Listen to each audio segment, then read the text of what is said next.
In a massive escalation, Russia has launched an air attack on Ukraine, firing hundreds of drones and missiles just ahead of planned peace talks. Ukrainian authorities say the overnight strikes were aimed primarily at the country's energy system. It damaged thermal power plants and left thousands of people without electricity in the middle of winter.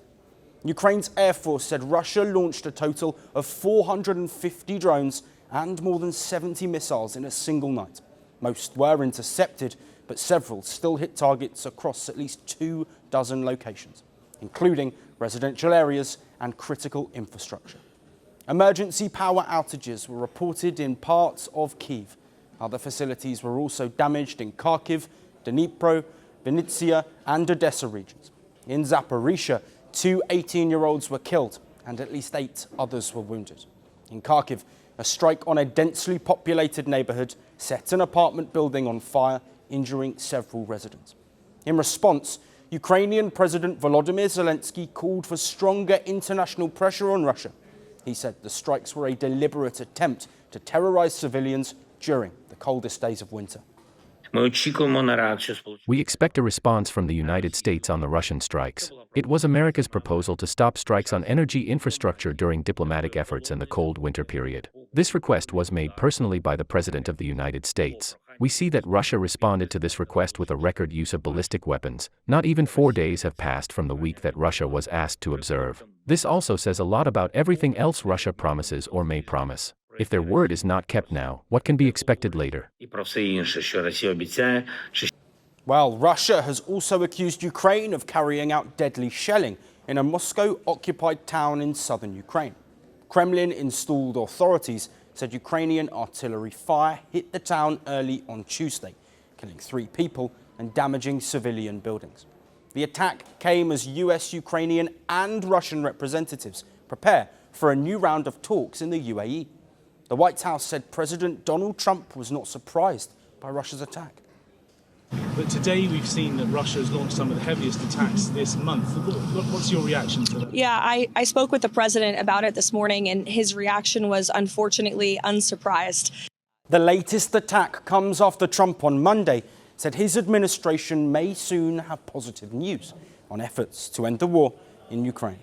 We settled 8 wars, and I think we're doing very well with Ukraine and Russia. For the first time, I'm saying that. I think we're going to maybe have some good news. We're losing 25,000 people a month are being killed in that war, ridiculous war. 25,000. It was 31,000 last month. Think of it. Young, beautiful kids, the kids of parents, their parents. Now, NATO Secretary General Mark Rutte said the strikes underscored Russia's lack of seriousness about peace. He also paid tribute to Ukraine's fallen soldiers in Kyiv, even as air raid sirens sounded across the capital. But I'm absolutely sure that the Americans will have noticed. They see what happened. They will hear this. They will take this also what it is. And that is an attack, again, on innocent civilians, on civilian infrastructure, which I think is unacceptable. And this has nothing to do with winning a war or fighting a war, which, as I said, in itself was unprovoked, starting on the 24th of February 2022. But this is creating chaos. And the latest barrage also prompted NATO allies, including Poland, to scramble fighter jets and place air defence systems on alert, though no airspace violations were reported. These developments come as the last remaining nuclear arms control treaty between the United States and Russia is set to expire this week. The New START treaty, signed in 2010, is the final agreement limiting the size and deployment of nuclear arsenals held by the world's 2 largest nuclear powers. It is due to expire on Thursday. As Ukraine endures its 4th winter of war, negotiators head to the table again this week in the hope of reaching an agreement to end this conflict. So, more talks, more strikes, more words, but for now, still no peace. The world doesn't fit in boxes, so why should your news?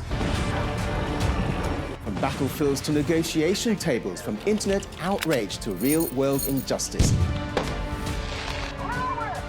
the conversations everyone is having and the ones they're avoiding. It's the same show, but this new year, Firstpost America gets a new look. I'm Kerry Johnston, and this is Firstpost America.